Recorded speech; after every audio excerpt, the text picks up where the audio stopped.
to the bunker.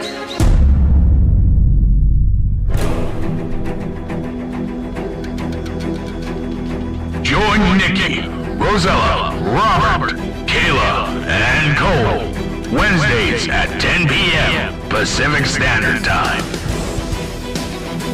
as we traverse the portals of the universe. Discover the secrets of the cryptids.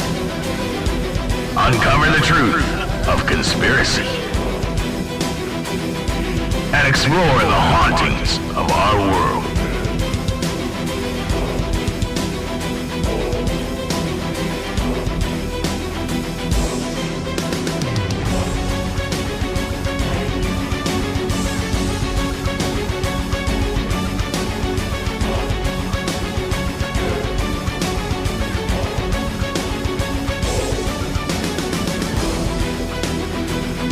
And once again,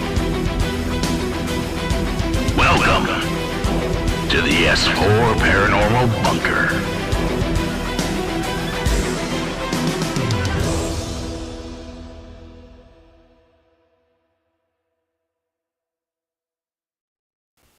Hello, ladies and gentlemen, and welcome to another awesome episode of the S4 Paranormal Bunker. So tonight, we are going to be talking about apparitions and everything to do with them. So the classifications, ones that some of us have run into, ones that we've heard about, all kinds of different things. And then, don't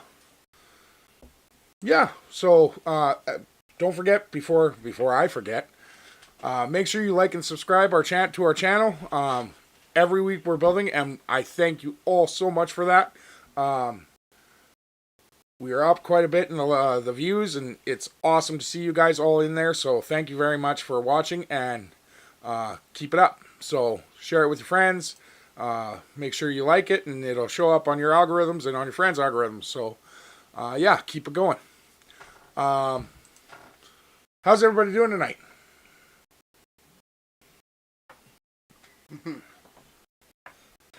Yeah. Nice. I'm here. Perfect. It's been a very bad week for me, so I know, and I am so sorry, Rosella. Thanks. Yeah. We Awful. I will say we have had actually an okay week in our household. It's a horrible week for the rest of the world. Our very own John Wegleitner is now a licensed driver. Yeah, I'm gonna be on the road. Yeah. Like, Robert, even you have to be scared. Yikes. Seriously, I've been in the car with this kid. It's terrifying. I can drive. I can legally drive. They said it's okay. Yeah, they need to get their heads checked. I'm just saying, the government allowed it, so. We're not even going to go there this No. week. Yeah, it's like, God damn. we need to be going. I'm just saying. It's not the worst thing they've done. Again. It's up there. We'll see. We'll see. Okay. Brad, no, congratulations, While you're John. at it, John. I'm very proud of you for that. Like, let's be clear. Wow. Like, Not in general. Yeah. I see how it is. so, yeah. So apparitions. I have so many issues with that word. Number one. Apparition? Apparition or I'm- apparition? Both. Hmm. And reparations, but, to be fair, apparitions, they deserve reparations.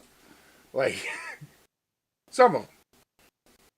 Some of the ones Nikki's talked about, I don't know. Maybe not. Fred Capone, probably not. But, like, a few other ones, there's a few that you've ran into that could probably use with a little bit of cash. I mean, Yeah. well, what the hell would a ghost do with cash? Buy ghost food. Duh. Yeah. Go to the ghost store. Ghost peppers? Well, the ETs don't even use cash, so I mean, hello. Supposedly, we are the only planet that actually uses monetary Really? Like, things. not even precious metals or anything like that, or a bartering system? Bartering system is different than actual cash. Yeah. Yeah. Brand. That's only what I've heard. That's not what I've directly been told. So, Okay. yeah, it's interesting because it makes sense to me because I have not seen.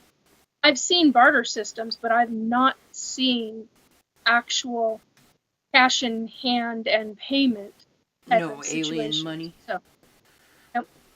Is that why they get the numbers always wrong? Because they don't Not a understand monetary value? Not a clue. Because I've heard of a lot of people that have been abducted and, like, they've gone through scenarios and stuff, like, in their heads. But one of the big things that was off was the monetary amount of things. So, The only ones that I've ever heard using monetary value are human military off-world. okay. I'm going to say that. Well, kind of like a Star Trek, like it's some kind of credit system or something. I would assume. Okay, I've had I have been told, and I have a vague, well, I can't call it vague, it's an actual memory. It's a tiny piece of a memory, which is how I know the people that have told me. How do I say this? I have been told directly to my face that the people that knew me off planet regarding U.S. military and other global governments, but specifically U.S. military, and I'm being warned to be careful. Why? I talk about this on my channel all the freaking time. Okay, anyway, sorry, my frustration. And I've been told that Hershey's, little Hershey's bars, the little, fun size, whatever they're called now, snack size, that I am one that carries those things, and typically it's after a big traumatic event, and I pass them out to people because I know it reminds them of home. Well, home is Earth.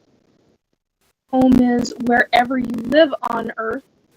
And we were off-world. And there is a form of a commissary. That's the only thing I know how to call it. I don't remember what it's called. I just know that that's as close as I know to call it. And it has some kind of store, some kind of area where you can purchase different things, whether it's a can of Coke or an bottle, but I remember cans. But anyway, or the little Hershey's things. And during a traumatic event, when I was picking people up in a vehicle, off-world vehicle, I have been told to my face that I am known for giving out little pieces of the Hershey's chocolate to make people feel better. And I'm like, and I have a fraction of a memory of that. I have a tiny memory of that. And that's all I remember of money anywhere. So I find that completely fascinating. Yeah, I absolutely find that fascinating. So, I'm assuming it's because it's military. Maybe. Probably.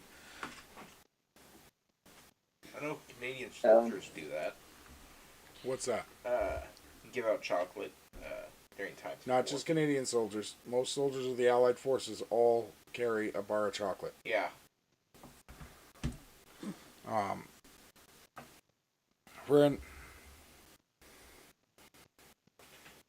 So anyway, it's weird that, like,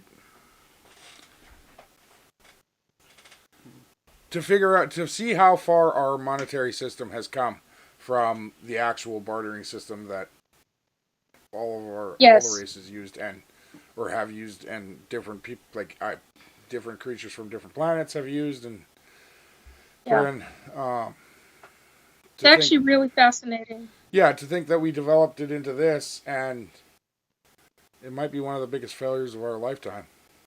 Well, Right. people are willing to kill each other over a piece of paper.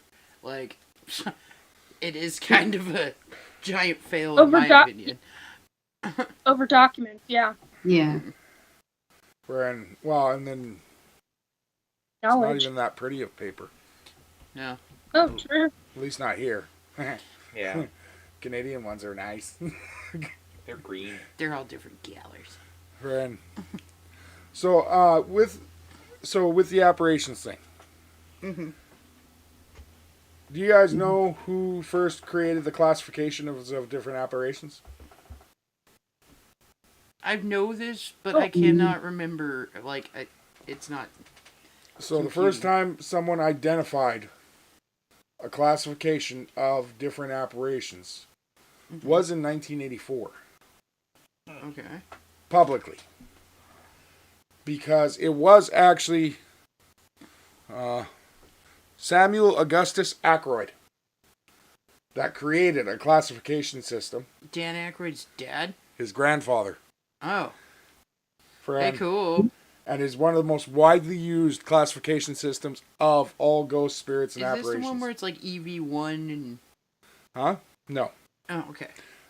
So class 1 is myths or wispy entities, often harmless and easily dispersed. Class 2 is body parts or objects like floating bed sheets or ghostly hands. Class 3 is human spirits who don't know who they were or their pre-death identity. Class 4 is a human spirits who know who they are and their pre-death identity. Class 5 is an ectoplasmic manifestation with non-human forms like slime or other monstrous ghosts. Class 6 is entities with a physical body, often less intelligent and more animalistic. Class 7s are gods, demons, and other extremely powerful entities. Huh. Interesting. That's an interesting classification system. It is. And that actually was in the book. Where is it? A History of Ghosts, the True Story of Seances, Mediums, Ghosts, and Ghostbusters by Peter Ackroyd. Oh, that was by his father. So his father wrote a book about his grandfather's work. Who found his way to spiritualism through dentistry. Through dentistry? Looking for a new method to control pain during surgery. Well, that's interesting. Careful now, Nikki. Huh. Friend, but yeah, like,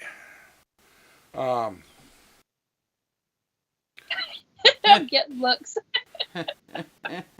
his son Peter suggests that it was hypnotism that sparked the doctor's interest in a relatively new phenomenon called spiritualism. Hypnotism? Where you can hypnotize and control people. So Wasn't that Freud that started the whole hypnotism thing?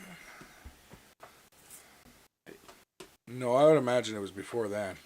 Well, yeah, but I mean, like, mainstream. It's probably Ugg, Okay. the caveman.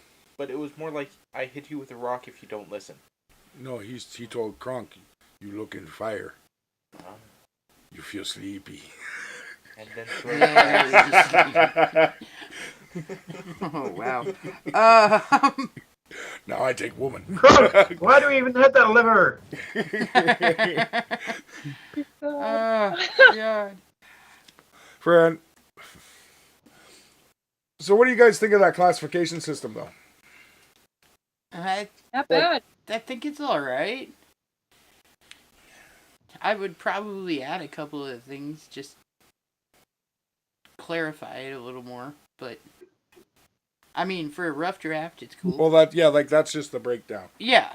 But Well, and I'm sure that, like, the book and everything, like, explains each classification a little bit better. Like, we'll go into, like, detail on what they saw that was that classification. Or whatever. actually, the book doesn't go into any detail about it, hardly. Oh.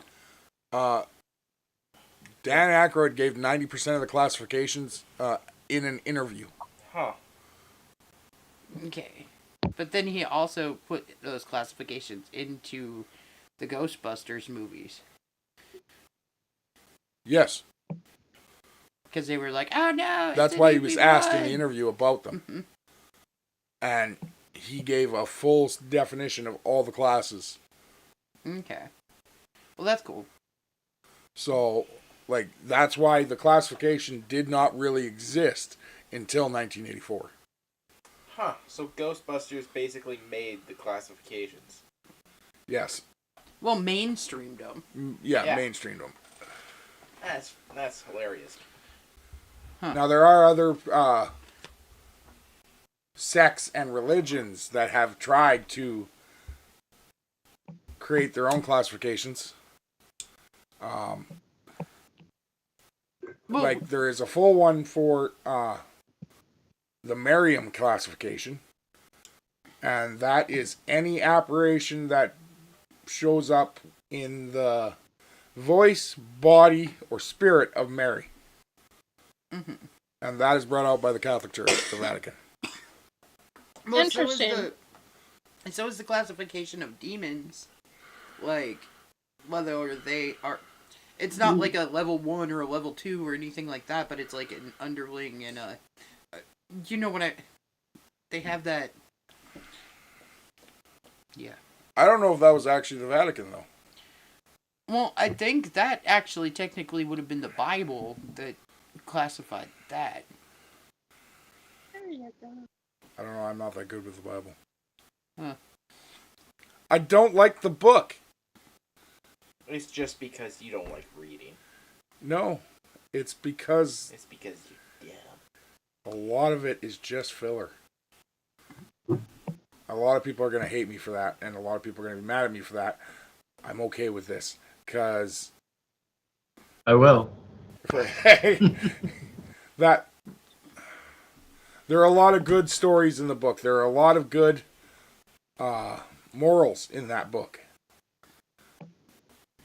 But I still believe that book is completely written by man. Therefore, the book itself is fallible. So... Well, I mean, like, technically, yes, it would have... Like, if you actually read it, it is in, like, second person or third person sometimes. Like, stating that they saw this happening.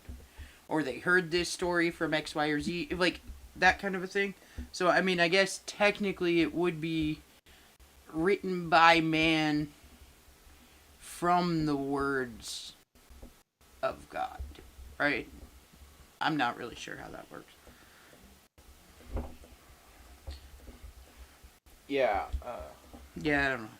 Well, you also got to remember there are so many different versions of the book out there that it's kind of hard to figure out which one is actually the word of God and not just one of Jesus' disciples. Because I know all of his disciples have a different version of the Bible. Yeah. Where they added or took away some stuff. Friend. Sorry guys, keep talking. I am trying to figure out what's going on with Rosella's video here. Yeah. Friend. So... What are we doing? Okay. Apparitions? Apparitions, ghosts. So, there's a gentleman that I know. His name is Christopher Fisher, Mm-hmm. and he has. Okay, Robert. He goes to the when it comes to biblical things. He goes to no. I can't think of what it's called. Not Ethiopia. Is it the Ethiopian? The Ethiopian church, like the... They have a... I mean, he's gone back to the original. He's tracked back all the way back from Catholic all the way through time and through regarding the original Bible. And that's what he goes off of now. I want to say it's Ethiopian, but I don't think that's right. No, you would be right in that. It's right. Because the Ethiopian church is also the place where they say that they have the Ark of the Covenant, and that they have actually a special sector of people in that church that are, oh God, they're like guards for it, Yes. and Yes. they're the only people allowed into this particular section of the Yes. yeah. I've had numerous conversations with Christopher about the belief. It's absolutely fascinating to me. I can't talk about it because I mean, even though I understand it, Yeah. he's the one who's got the deeper knowledge on it. I mean, like, wow, mind blowing knowledge on it. So, Right. but it's fascinating the things that he has talked about and done extensive research on. So yeah, we've had numerous conversations over it. But yeah, he's tracked it all the way back to the original, and Yeah. it's truly fascinating information. So I mean, I understand where Cole is coming from. I know a number of folks that feel that way, and I know a number of folks that are completely opposite of that. So I mean, Yeah, as far there's as like so many, religion goes, for me, it's yeah, like to each their own. Like whatever it is that you believe, you believe. That's yeah. I mean, it's, and I don't believe in chastising or taking a dim view, however people want to call it, because everybody has their own belief system. The one thing that I do take issue with, as an ET abductee, is constantly being told that all the ETs are demons and or fallen angels. That's such a load of shit. But I mean, I get it. I understand where people are coming from, but unfortunately, it's truly wrong. Really wrong. And it'll, regarding, so that's a belief system. yeah. At seeing apparitions, and most people don't believe in that until it happens to them. Mm-hmm. When I saw my grandmother in apparition form, how did she start a call? That's interesting. Anyway, so sorry, I was trying to understand certain things that are going on right now. So when I was a kid, didn't understand the dead people that I was seeing. Mm-hmm. Didn't understand it at all. And then when I had the ET experience in my bedroom, at 7 or thereabouts, it completely, because of the intensity of fear, it completely cut off that section and of my abilities. But then when I was a teenager, when Grandma showed up, she was in full apparition form. And it was the coolest thing. I mean, I knew her energy. I could not see her face. But she was white. Everything there, it was so white. It was dense. The energy was completely dense. Mm-hmm. And it was incredible. Absolutely incredible. And I can understand why people don't. It's too woo-woo. It's too out there. Well, a lot of things are too woo-woo and out there for people. The thing about apparitions that I felt is that almost everybody has a story. There are very few people that I know that will absolutely say I've never seen anything, nothing at all. But most of them even have a story if you dig deep enough. You know what I mean? But I know exactly what you mean, yeah. there are very few people that I've met that don't have some kind of story where they're like, I saw this and it was really, really strange. Like, and in my mind, I automatically go to, dude, you definitely saw an apparition. Like, that's what this was.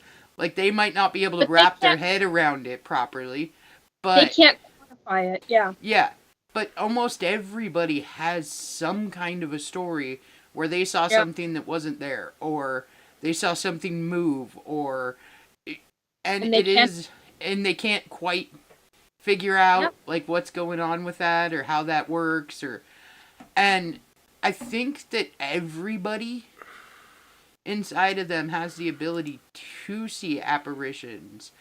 It's just a matter of, oh God, not only expanding on your own ability to do so, but actually being open to the possibilities of something. Okay. Rosella, stay in the call for a minute, okay? Okay. And Nikki and Rosella, I need you to take over the conversation for 1 second, please.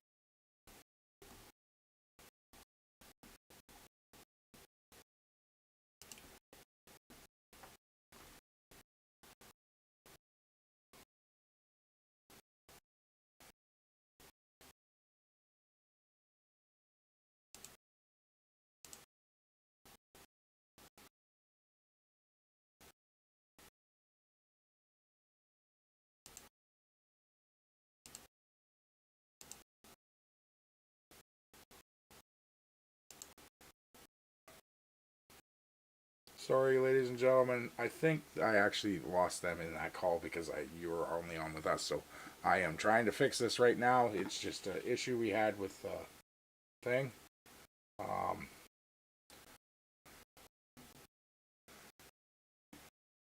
Yay, technology. Hold on 1 second.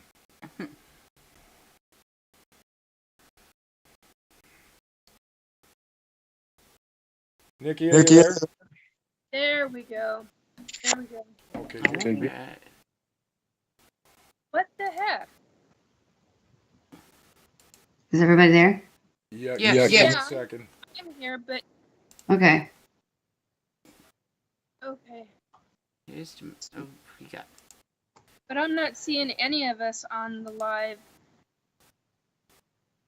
Chris? Yeah. Not either. Yes, I am hearing us, but there's no video. That is truly, I don't know what the hell is going on with it to do this. Hello. Anyway, so we were talking about People's belief in apparitions? people's belief system and different experiences, you know, Okay. kind of where we were at. Well, I think it's kind of interesting. Like, I mean, I'm actually Catholic, so I have there's like in Catholics, like basically they believe in apparitions of basically, you know, religious figures coming to them, that kind of thing. And I have found, like, when I tell my stories of these kind of things, like, for instance, like people who have come to me of like religious figures, even if it's angels to like Mother Mary, then like at church, people will believe you. But if you start talking about anything else in your house, it's like evil. So you have to be talking about, you know, the certain saint or the angel or something godlike. You can't be like, hey, like, you know, my Aunt Mary came and visited me, or, you know, Helen. They'll be like, oh, that's probably evil. So Yep. It is very different aspect, which I just find very interesting all the time when I'm around those kind of people. Like, I'll tell my daughter, like, you know, you cannot talk about these certain things, like here, you know, you can't do this, you can't do that. And she's like, well, why? It's the same thing. And I'm like, yeah, but they don't view it the same. And it's, you know, I always, you know, I tell her, like, I think that aspect is like sad because they're missing out on, you know, the other parts, right? Like if It'll your be loved very one sad. comes. So yeah, I think it is sad. Or if your lights start flickering or anything like that, they're like, oh, it's got to be evil.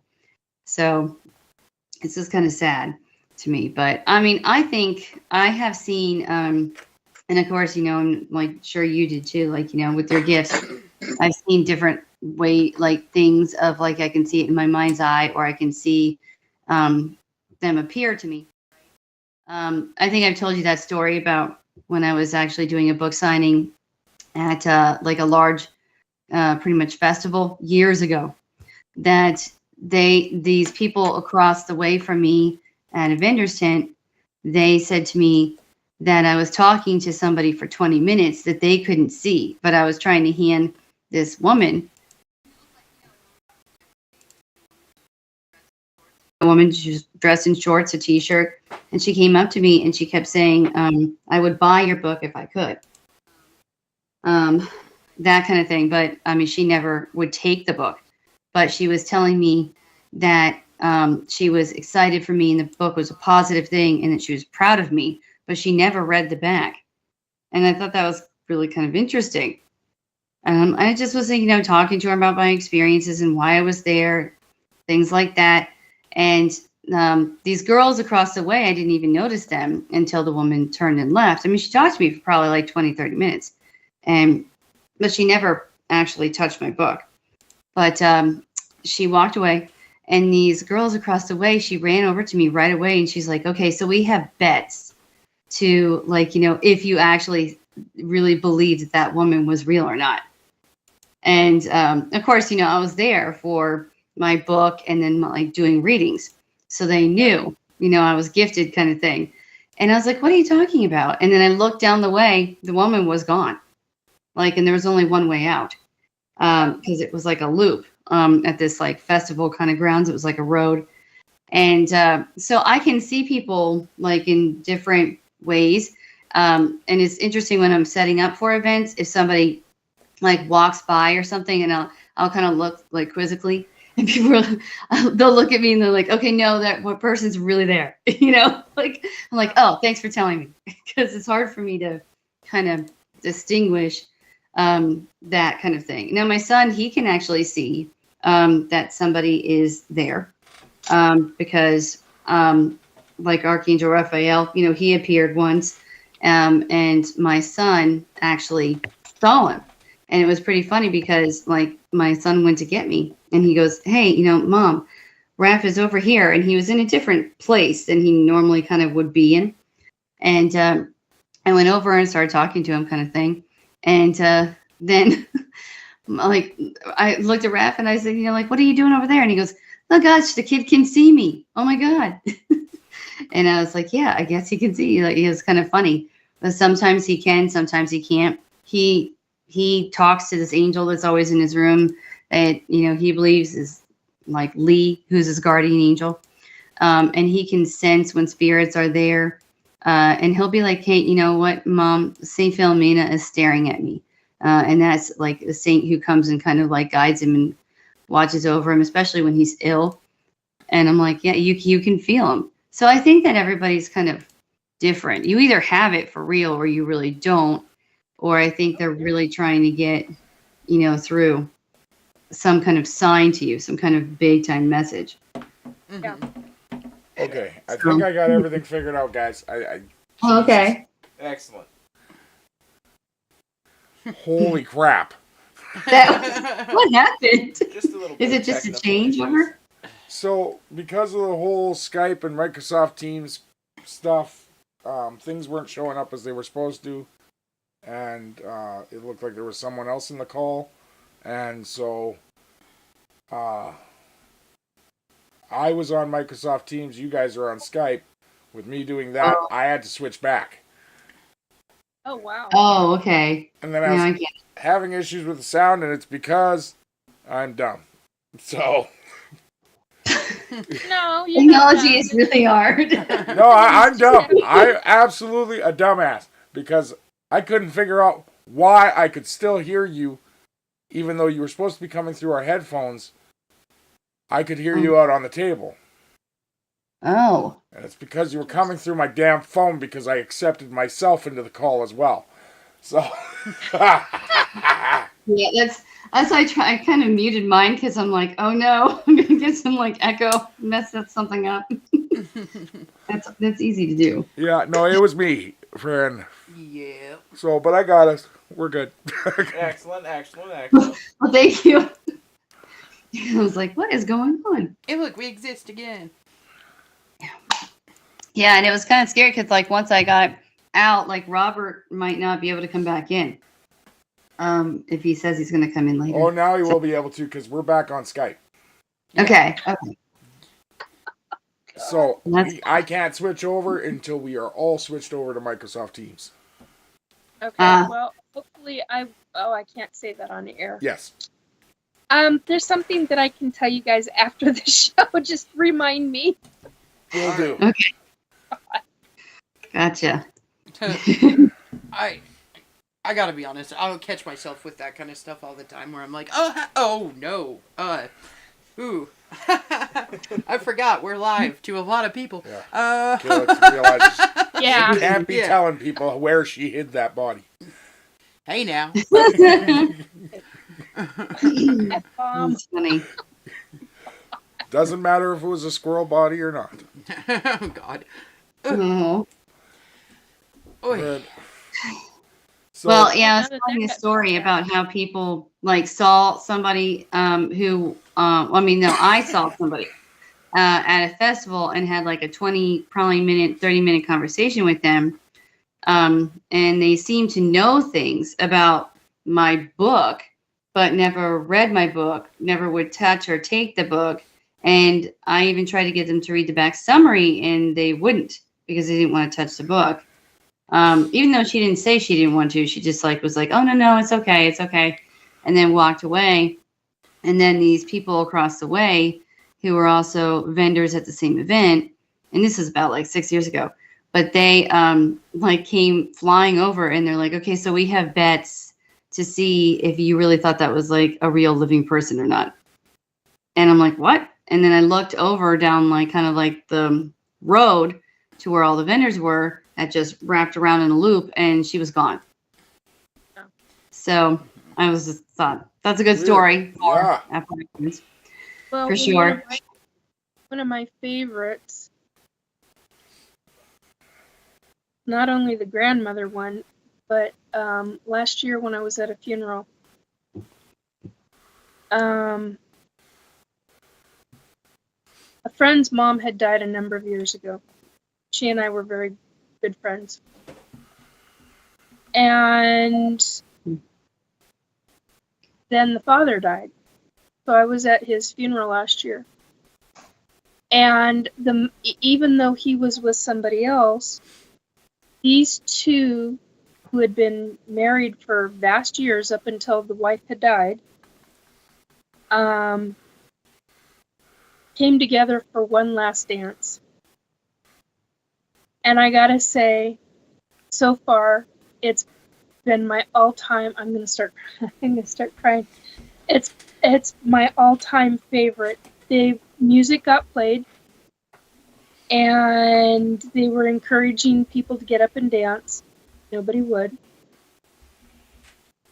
And mom and dad got up, and they're in the afterlife, folks.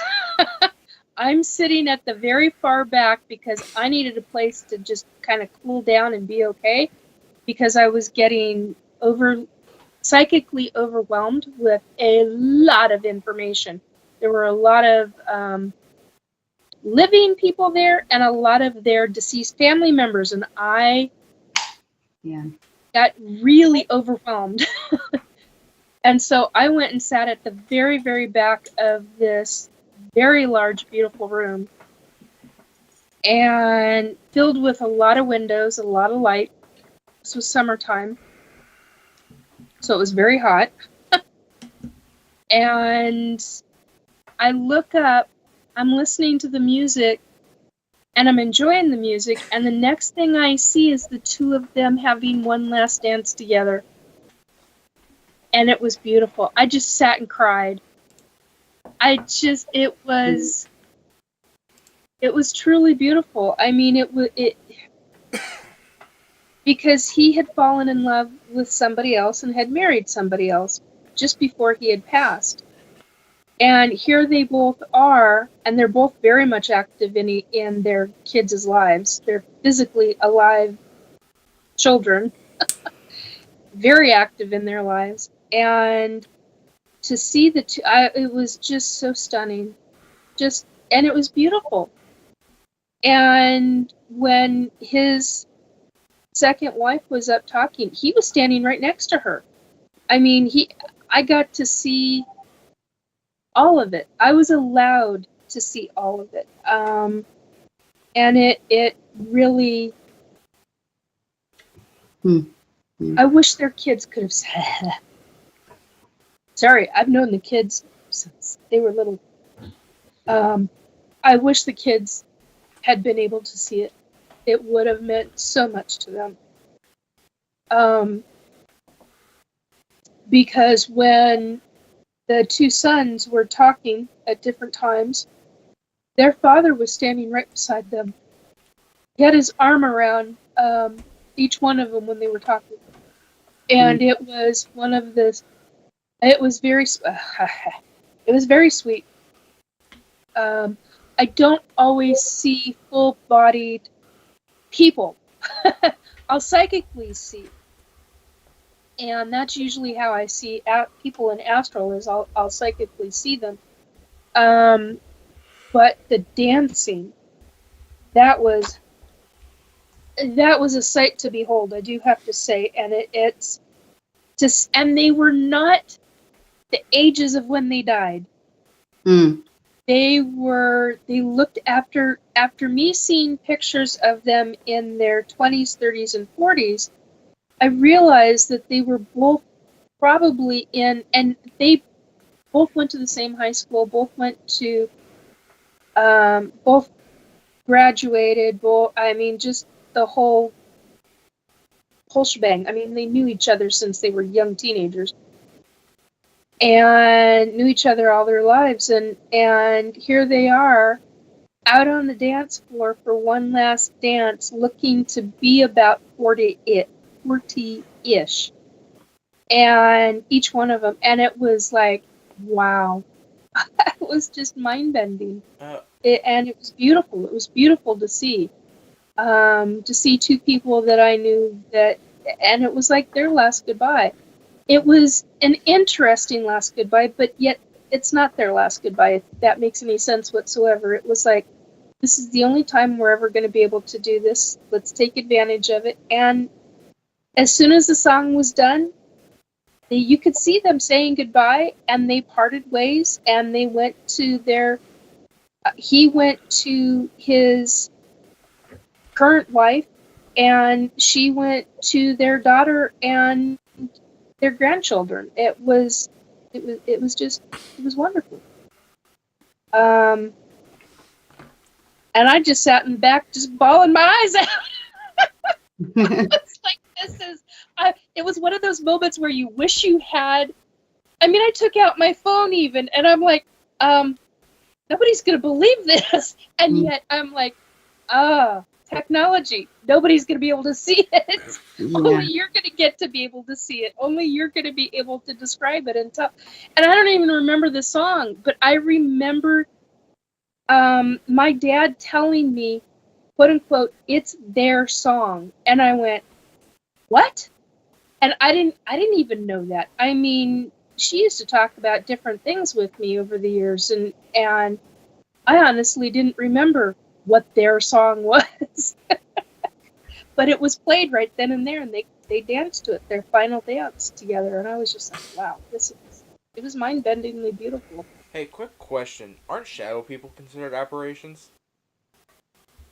So that's interesting, because they're like, it's shadow people, it's like there's different things for that, because you can actually manifest your, like when people try to manifest so you can see them just as you remembered them.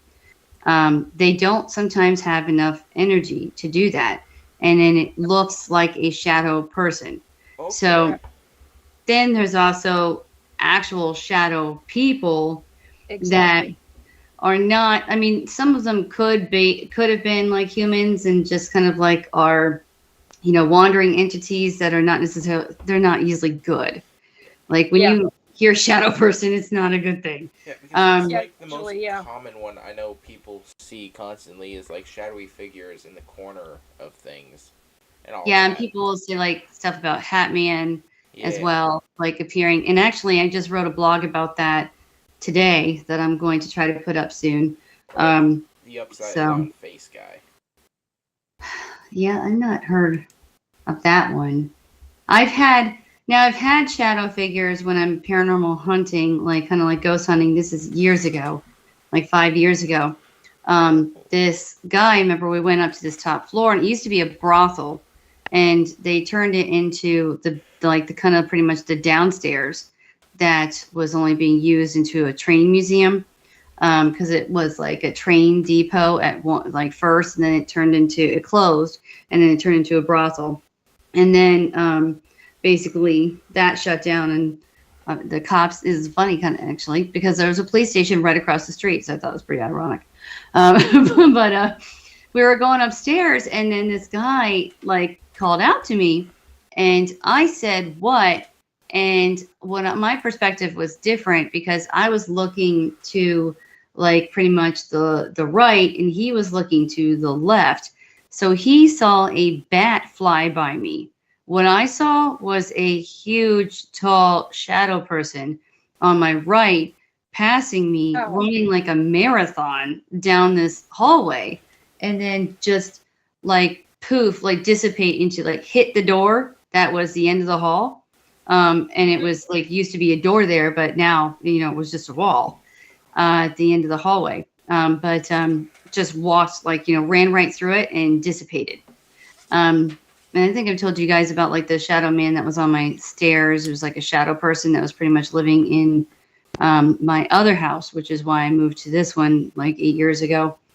But that was like not good. And I saw it run down the stairs and dissipate into thin air with all my lights very much like bright on in the middle of the day too. So they're not very good entities. If you see them, it's like kind of like be aware and test things out. Kind of like what we were talking about earlier, like Nikki with in the Bible, they kind of say like, test stuff to see if this like really is Uncle Tom kind of deal. Only stuff Uncle Tom would know. So Exactly. because that stuff is really real. Because for years, I lived there for 12 years in that house, and it was like excruciating all the time. And I actually felt guilty. Like I thought, because I love my grandfather so much, and he had died when I was 19, and he would watch over me. This might be my grandfather. So I never kicked it out. I didn't get aggressive with it. I feared it, and it just kept getting worse. Just like a true haunting, it gets worse and worse, and they get more strong, and it was just really bad. But I did have a girlfriend who came in, and she saw what I saw. Like I knew where it was in my mind's eye, and I knew where it resided, which is always the third stair up. And my children were afraid to pass by, like go on the stairs. So it was really terrifying. Huh. Shadow people are not the greatest. And I've seen them a lot of times paranormal hunting. And I'm like, oh crap. Because you have to really just like figure out, are they manifesting, or, Exactly. is this an evil entity? So, and sometimes I've got three. cause problems. Yeah. Right.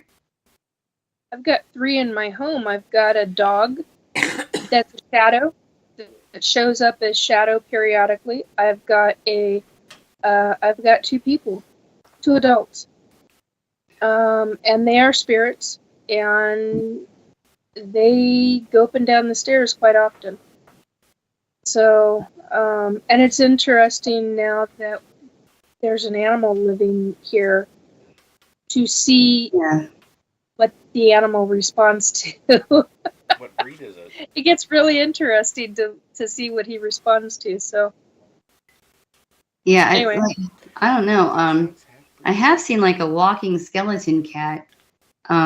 Wasn't exactly a shadow figure, but it was like it was weird because it was like this old school, and I was the only one in the hallway. We'd all of course, like, famous, like kind of the movie, like we split up and they had all the cameras and I'm going down the hallway and it was a crazy, horrible, sudden thunderstorm from like hell. I mean, it was really bad. So it got really dark. It was during the day.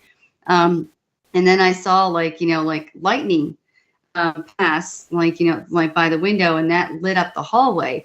And then I saw this cat, and it was bones. It was a skeleton cat that had green glowing eyes, and it hissed at me. It like arched its back and it hissed at me, and literally just like continued down the hallway after like a few. It felt like seconds, like probably like 30 seconds.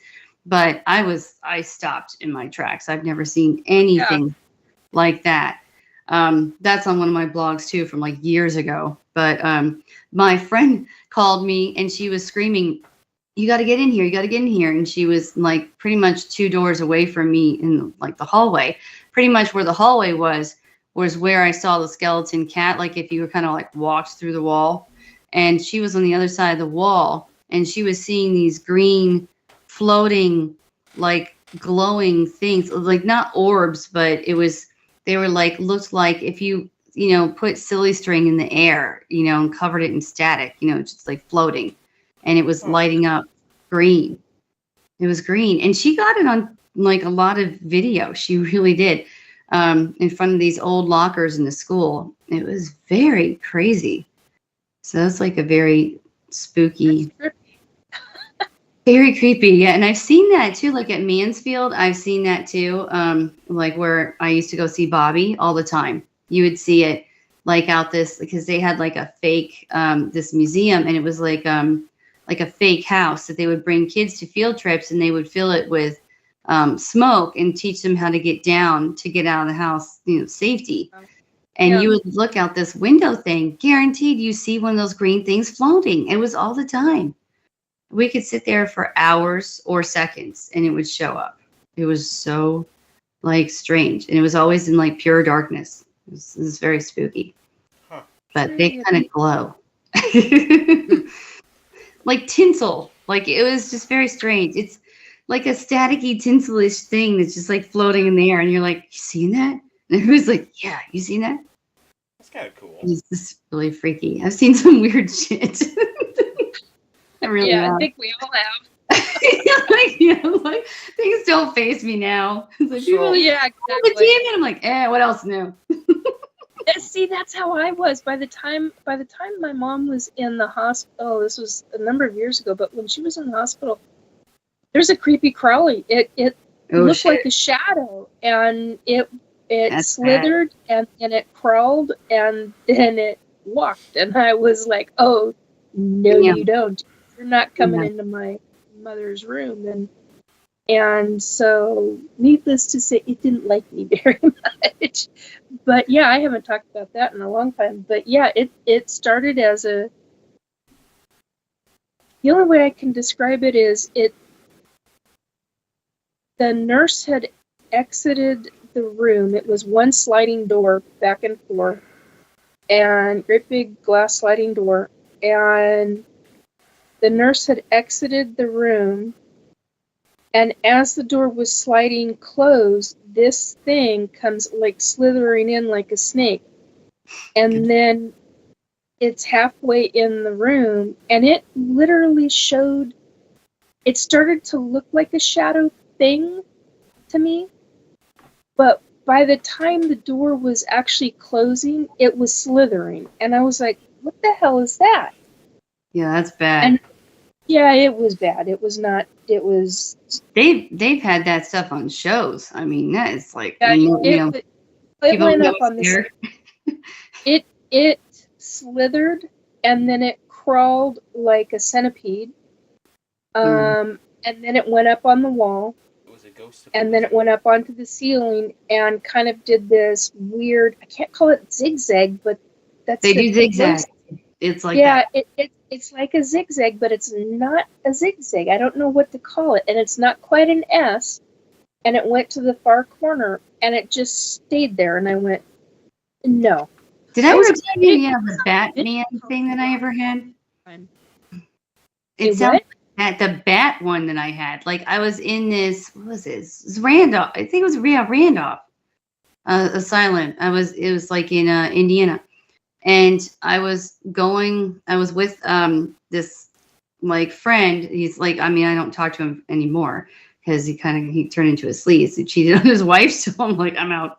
But we were walking past this door on the tour. Like they give you the tour before you can go do the paranormal hunt, right? And everything. So we're walking by and I was the only one who saw it. It was because there's tons of rooms and the rooms were really, small, right? So the doorway, it was just like boom, boom, doorway, everything you walk past. And I'm not kidding you. It's hard to describe, but it was like, it looked like a man dressed in a bat costume, like a cape, hanging from a pipe that went across the ceiling. Because all the rooms had just a pipe that went straight through every room, right? Yeah. And like we're like boom, boom, boom. And you had the reflection of like the light coming in because the sun was going down. So it was like, still getting to kind of be dusk outside. There was enough light. And I saw it was in a shadow form, a huge shadow. And all I can kind of like think of is like, remember the original Batman? He kind of hangs and stuff. It was like that, but it was like kind of like hanging off of it in a fetal position form. And like similar things. Creepy. It was crazy weird. And I was like walking by, I'm like, does anybody see that? And we walked back and it was gone. Like I saw it walking by and it was gone. But, actually speaking of apparitions, and I just literally wrote this blog all day. I should have thought about this. I don't think you guys know this yet. So I was giving a reading last Friday to 2 women.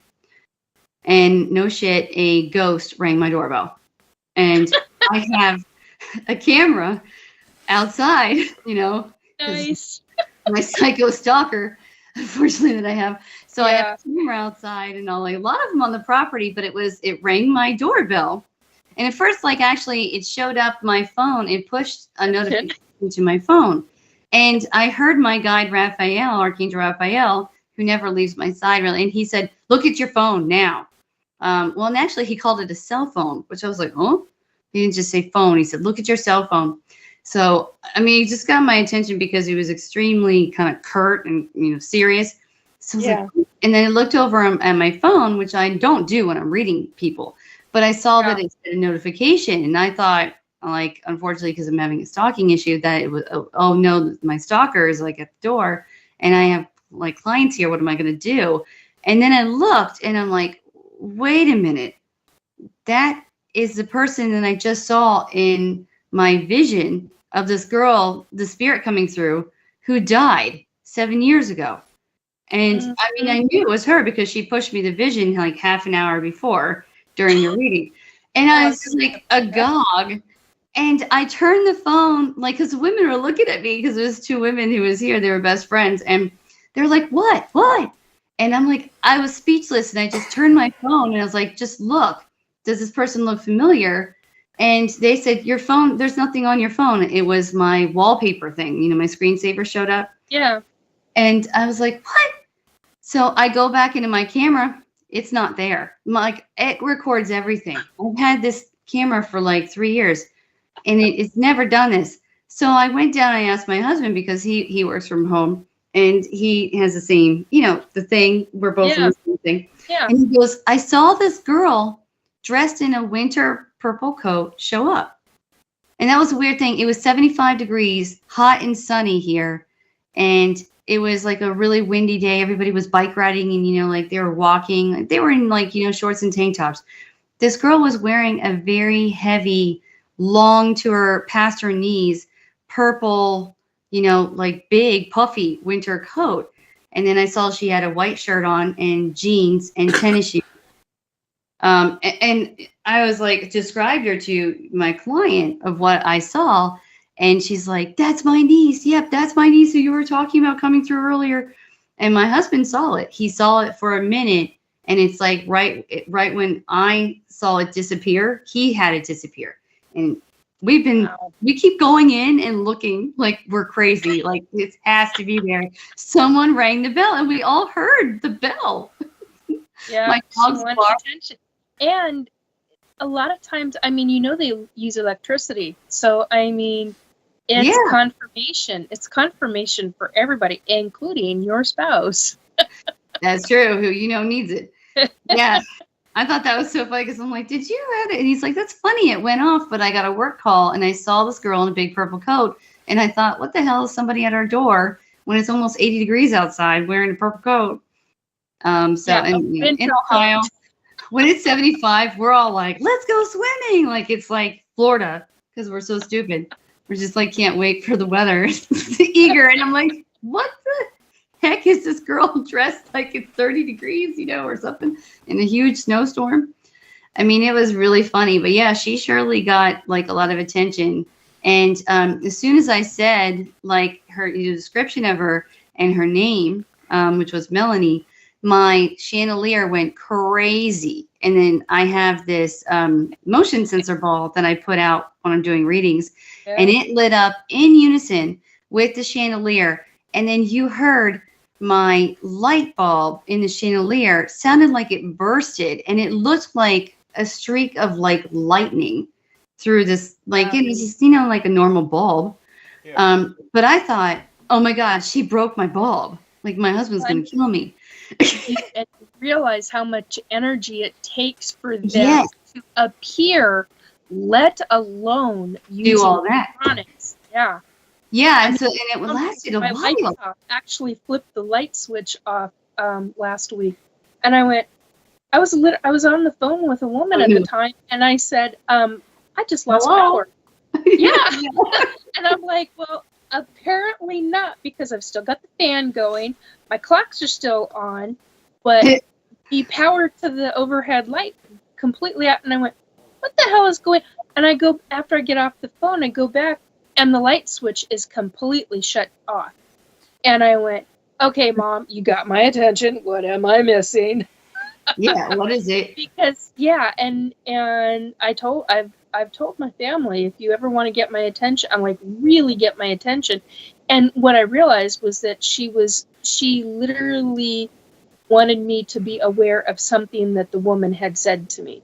And because I wasn't really, I was paying attention, but not enough apparently. And she wanted to make it a point that there was a specific sentence that this woman had said to me and was very important. I went, oh, okay. That's funny because that actually happened. I think I told you the story about one of my clients' spirits that just always is protecting me because he's a great guy, Jason. Remember the tornado where my son was like, there's a tornado coming? Yeah, coming, yeah. And we had 3 hours. And so my husband's like, let's everybody just like take showers because we were in the pool. And it was July. It was really hot. So it was like, go do showers and like, then we're going to get our computers and all the pets. Yep. We had 9 pets back then and get them into the basement. Well, this person who called, and she wasn't a great person and I just didn't know it yet. And my lamp next to my bed, which is a hard switch. I mean, you got to push it in and, like push the other side to turn it on. Yeah, that's how this light switch is. That was a light, and it went on and off, on and off, on and off. And I was like, oh, crap. I was like, somebody's here. And then I turned around, and I saw him, of course, in my mind's eye. And he's like, get downstairs now. That girl is not worth your time. Get her off the phone. She's a horrible person. And I'm like, what the heck is going on? And little did I know, he was showing me more than one sign. The tornado was coming. Get your crap, get in the basement. You're all going to die. Yeah, exactly. Don't waste your time with this horrible person. So she's the one who ended up being the stalker. So it's like, yeah, that's not good. But yeah, he was showing me like a lot that day that I didn't pick up on until 3 years later, sadly. Well, and see, the thing is that we get warned all the time in different kinds of signs. Apparitions, can be there for a specific reason. So you if you're missing signs, and you're not paying attention to them, they get pretty predominant with their stuff in what they want us to know. Well, and that woman too was like from that festival. She was a complete stranger all those years ago. My book had just come out. I had done no media, and that was my first official signing because it was right after COVID. That you could go out, but people were having outdoor festivals, that kind of thing. So that's the first time. And she kept telling me that she loved my book. She wished that she could buy it, but she was proud of me and everything that I had done. And I don't know who she was. I still to this day, like, who the hell was this? Was it a stranger? Was it an angel trying to, like what you just said with the signs? Because I was probably depressed and down because I had like a whole 2.5-year career of touring, and then everything got ripped out from underneath me, and it never came back. I had to rebuild everything on my own. So probably I always thought maybe it was an angel or something, but kind of it was crazy. But yeah, there's lots of different ways like apparitions can come. Like I think there's different forms. In my book, I've talked about like that a lot on here, like the haunting in 2095 that I saw. Like then the person who used to live in the house, who killed herself and ended up back in the house because she wanted to be in the house. She was making us peanut butter and jelly sandwiches because I left the ingredients out on the counter, and just smiling away. Oh, she was so helpful. She thought she was a mom of 4 children, and she was just like, "I'm just going to help you here. Have your brother eat a sandwich." And I was like, we were all flipping out, like, so you just don't know. But yeah, I rounded the corner, she was gone. So 1 minute, there, and I never saw her like clear like that again. For the rest of my life, it was like in my mind's eye. And she actually dictated like her whole part of the book and her husband's to me from behind me, where I'm sitting right now, actually, and told me what to write. And we even had a fight once. Like, so it's like, did that with my mom on a couple of occasions. Right after she died, she gave me word for word certain things, and I was like, whoa. Yeah. They will give you word from, Oh, God, when yes. they mean business. You just have to pay attention. Yep. Yes, you do. Yeah, that's the hardest thing. I think I'm open and I'm paying attention, and I get yelled at by my dead grandma going, "You're not open. You think you're open. You're not." I'm like, what? What's that mean?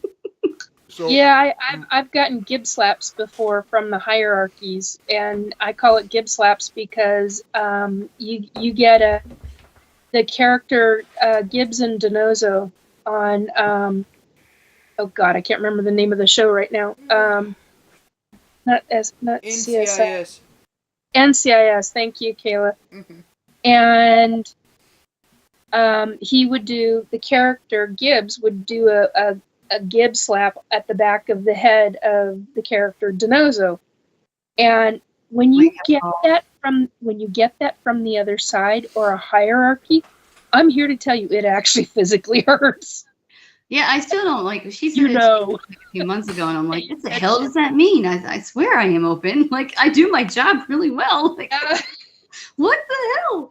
And I think she meant like when it comes to me, if I'm busy, I'm not paying attention, and if it is for someone else, it'll come shining through because I'm helpful for other people, but I don't put myself first. And I think that's what she kind of meant, but I'm still trying to figure that one out. I feel like it's like one of those riddle me kind of things in Alice in Wonderland. I'm like, what? You have to. Here's the thing. Even as psychics and mediums, we ourselves, because we get caught up in so much daily life stuff, even in paranormal daily life stuff, because a lot of us have typical daily people coming and going, and there's so much taking place that we're constantly aware, but the little signs that aren't so little, that aren't so always obvious. There are big signs where you get like the 111 or the 4 1s or the different numbers and things like that. You notice that, but it's the other little things that you're not paying attention to, and that's the ones that a lot of times these apparitions will come in, these spirits will come in as an apparition and go, "Hey, hello, I'm in your face. do something. Yeah, yeah. You got my attention.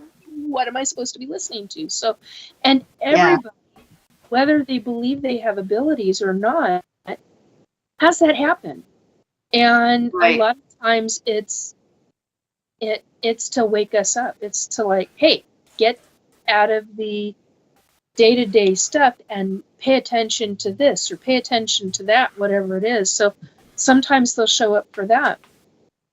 True. Yeah, sometimes things will turn on and things like that around the house, and my husband and everybody gets spooked out. I'm like, oh, who's here? What is it? Yep. It better not be bad. I don't get that, but I get a lot of other things. So We They have like a to move guitar that things. plays itself. Really? Hmm. What's the story behind the guitar? Okay, that is a complete lie. Yeah. The pick just fell down from the bottom. It did not play itself. Okay, John was scared as shit. I was It not. was hilarious. That was Jalen. Oh, my that God. was Jalen. Yeah, it was Oh not my me. gosh. I was the one who said. I called. Called you out. No, me and my son were sitting in the dining room and we were talking, and we have guitars on hanging on our back wall of our living room, and we were in the middle of talking. We were the only ones here, so there was nobody else in the house, and the guitar strummed, and he flipped out. He flipped out. He was like jumping out of the chair and like getting ready to run out the door and be like, ah, I can't handle it, right? My brother does that. I'm like, So- will you stop it? I totally made sure to let him know that, oh yeah, well, it was ghosts and that guitar plays itself and blah, blah. Like, I freaked the kid out. I'm sorry. Until John decided to tell him, dude, the pick fell out and it probably just hit the chords on the way down. Like, Yeah. Funny. Now, I actually do have a new one for you guys. Is this Steve? Nope. Okay. So, my mom and dad, my mom's best friend, ended up going into the hospital for a while. And so my mom and dad took in her cat. This cat is kind of like the Garfield of cats. And oh God. He likes lasagna? he just loves laying around with mom. And him and my mom got really well connected. Nice. Because we don't have pets in our homes. Oh. It's kind of a pet peeve of Yeah, my dad's and it's- now mine. Mm. But yet, when you've got allergies or you got medical conditions, it's a different ballgame. It makes it very difficult to have animals. So I totally understand it. I have an aversion to picking something else's shit up.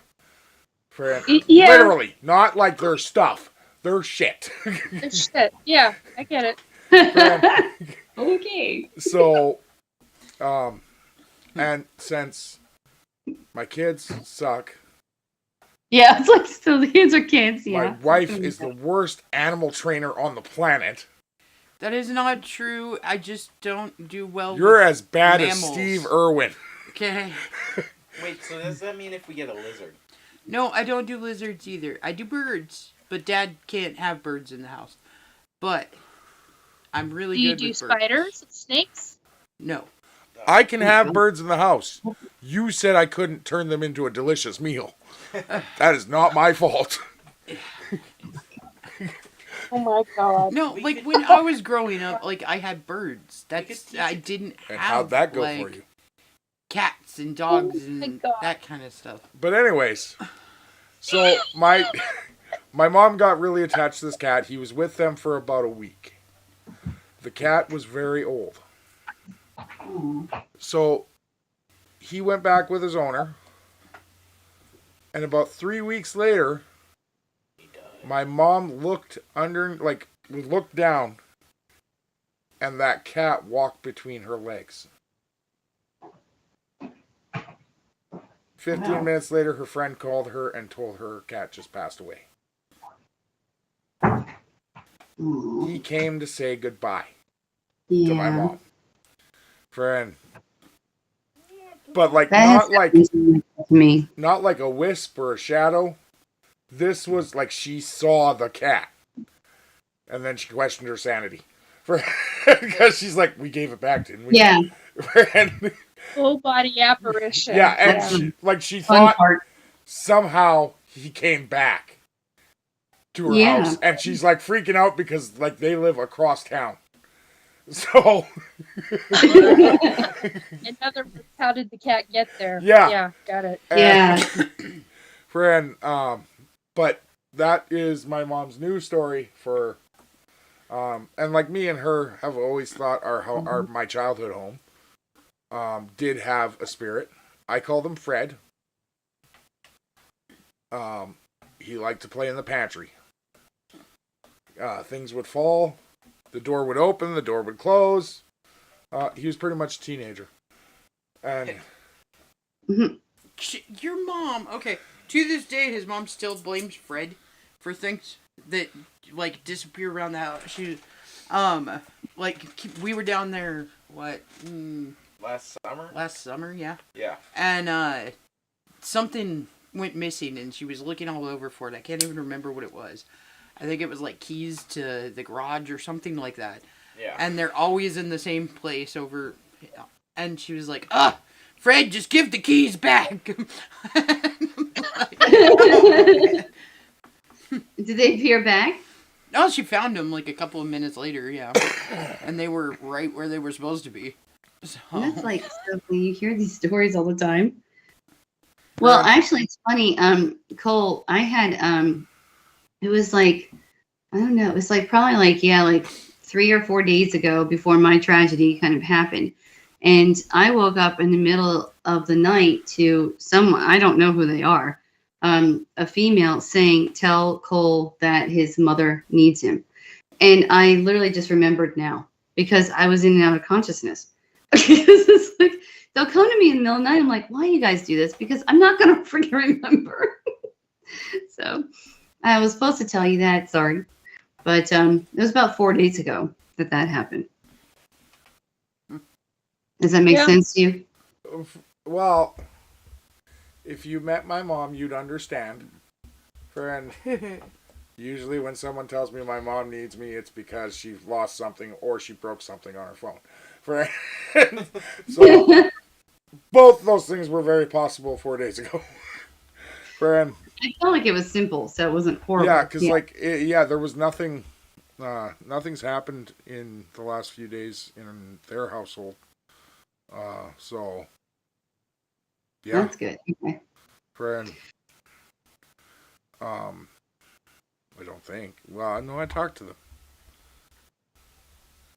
Yeah, I was gonna message you, but it was like every time I remembered, it was like too late or too early, because you guys are in a different time than me. So Yeah, Always- and she might be a little worried because she's gonna get a visit from this monster that eats everything in the fuck? household in August. So, Hey, friend, I am a joy to have.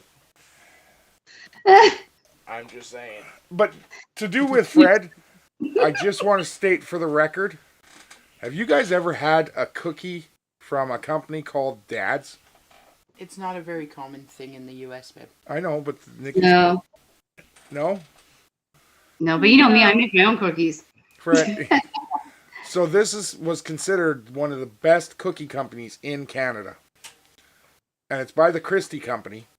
But they made Dad's Dad's Goody Rings and Dad's Best Chocolate Chips, Dad's Best Oatmeal, and they are considered some of the best cookies in all of Canada. And my dad always bought these, and he'd buy these boxes of Goody Rings, and he would always come home and start screaming because all of his Goody Rings were gone. And I swear, it was Fred. Me and my brother had nothing to do with this. Because we weren't dads. We couldn't eat those cookies. It's funny because I got a little story about kind of something a little close, I guess. But it wasn't too long ago. My daughter, we were all like in the kitchen. And of course, I always make stuff, right? So big baker. And so my Uncle Hal, who's on the other side, he showed up. And so I was telling that, like, my kids what he was saying. And then, like, my husband walked in, and he's like, well, you want a cookie or something? And so I heard, like, Uncle Hal say, yes, I do. Well, Emma, like, my daughter, she goes, well, he can have it. It just turns into ghost food. And so we all laughed and joked. And she's like, I'm serious. They have to kind of, like, and she's like, Mom, you always say that they have, like, a beer or a cigarette or something in heaven sometimes when they come through. Some spirits will do that, like, to get the people to understand, like, this is really me, kind of thing. They'll start showing me, like, a pack of cigarettes and what kind it was, like that, to prove that this is them. Yeah. And I'm like, this is like, and you'll smell smoke sometimes, like when I'm giving the reading. It's kind of crazy. But, we all laughed, and she's like, yeah, like, this is what you say. So this is what I heard from a story I read, that they look at the food that we have and they will it into ghost like food so they can have it. And so I'm like standing there, and my Uncle Hal looks at me and he goes, the kid's right. And I was like, what? And he goes, you have to offer it to me and then I can do it. And so Emma offered it to him, and he's like, I saw him literally just, like, pick it up and start to eat it in a different, like, it was like a weird movie because it still physically sat there, but I saw him pick it, like, scoop it up like it was, like, in another dimension or something, and then just start eating it. Look, it was weird. That's funny. Okay, I gotta be perfectly honest there. I think I would throw away that cookie afterwards, though. I was like afraid. Got a little It would have ectoplasm scared on the it. crap out of me. I'd have been like, you know what? I don't want the ghost cookie. Somebody else can have the ghost cookie. Come on, Mom. It just has I mean, it's like all of a sudden he reached in and then, like, pulled out a cookie that was, like, yeah, it was really weird. It's like there was not two cookies. Do you know what that made me think of? So What? The Matrix or something? No, but if I ever get the chance that I'm able to see spirits, and many, many years from now, when my brother passes away, and he decides to appear or to show himself to me, friend, I know exactly what he's going to do to show to me that it's him. And it's going to be a case of beer is going to show up. I was going to say it's going to be beer. And but it's the way it'll be opened. Because do you guys know how, like, the 12 packs of bottles, how they split open in the middle and you pull up the two sides? My brother has always had a special way that he's done that. To the point where when we were around 17, 18, we were working with my dad for the Rotary Club, and they were bartending for the policeman's ball.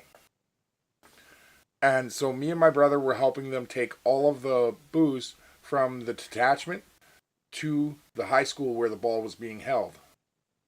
And You got to remember the drinking age up there is 18. is 18. And we are 18, we're transporting all this beer and liquor that they have at the local detachment. And Kenny is reaching in and grabbing these cases of beer, and he notices about 10 of them that are open the way that only he is the only person in town that opens them this way. They are his cases of beer, and they're like, some of them are missing a few. Some of them haven't even been opened yet. They're ones that they confiscated from him that he had in his vehicle. Because the moment you pop a seal on, even on the box, that's considered an open container in Canada.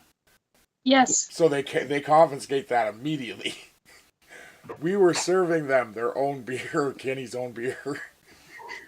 That is bizarre. That kid was so mad. Friend. Well, speaking of interesting things, I just looked and somehow my phone cord is unplugged. So I'm sitting here and I'm like, wait a minute, why is my phone almost like, it's at 50% and it's been plugged in for like hours. And I see the plugs ripped out of the wall, just like sitting right underneath it. Huh. That was interesting. I'm like, oh, okay, I'm the only one up, and here it's 2 a.m, so it's just me. You gotta get one of those wireless chargers like I got. You just set it in the cradle. Well, see, I have one, for upstairs, but my husband bought it for like beside my bed, and then I have one for the kitchen, but not in the den. I And went a little crazy and I bought 10 of them when we got wireless phones. Oh wow! Yeah, I Yeah. have those fucking things all over the house. He's got like a charging port at every station he could possibly sit at. Yeah. So, That's not true. There isn't one in the bathroom yet, but that's coming. That's because we haven't renewed the bathroom yet. Coming soon to a toilet near you. Yeah. It's like, wait until the remodel is done, okay? Because I don't. I'm working on it. You mean you're forcing me to work on it? funny. Forcing you. Yes. How about them child labor though? No. Huh. Wow. I think we're going to end up killing Nikki tonight. I know. She's. Does anybody remember the movie Who Framed Roger Rabbit? Oh yeah, that's what I was Oh, saying. She's yeah. the weasel. She's gonna laugh herself to death. Oh my god. All right, that is When like. I've tried to be quiet, yes. But when I'm not trying to be quiet, watch out. Because I'll get very loud in my laugh. Oh, God. Now I can just see their like big buggy weasel eyes being like, okay. Like, oh my god. God, jeez, I gotta sleep really soon after this. And it's not been easy. However, when I get a wicked laugh, it gets much. Oh, I can cackle. Yeah. I can scare the crap out of my family. It is hilarious because it's like, what the hell did that come from? They start running. Like, I'm evil. I turned into Kayla for a minute, I swear. Kayla can't cackle. No. But she would do that if she could. Oh, She turns into a goose if she I tries. do. I turn into like some weird bird. Okay, so if you've ever seen The Lion King, where they like pull on his tail when he's trying to escape and he makes that like noise. Okay. I don't remember that part. That is what happens to me when I start laughing too hard. Like, I all of a sudden just become a weird, like, cackle bird. It's crazy. That is okay, though, because I can't laugh either. Like, if I start laughing too hard... You go into a coughing fit. He coughs and then he passes out. Yeah, because I stop actually taking in air. And I get to the point where I pass out. Yeah. Oh, my aunt. Okay, my aunt. When she used to laugh, she would laugh so hard that she would start bawling. And I mean, like, bawling. Okay, so she'd be, like, going from ha-ha-ha to okay? And then she would cry for, like, 20 minutes, and we're like, oh my gosh, are you okay? And she would go, you can't waste a good cry! Just yeah, and anytime Aunt Dondi started to laugh, I had to leave.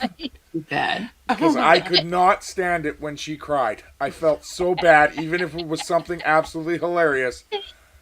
Like, God. no, it okay. just destroyed me every time. My Aunt Dondi, okay, so I was explaining this to Johnny the other day, okay? No. I know. And now this ruins this movie for him and for me forever.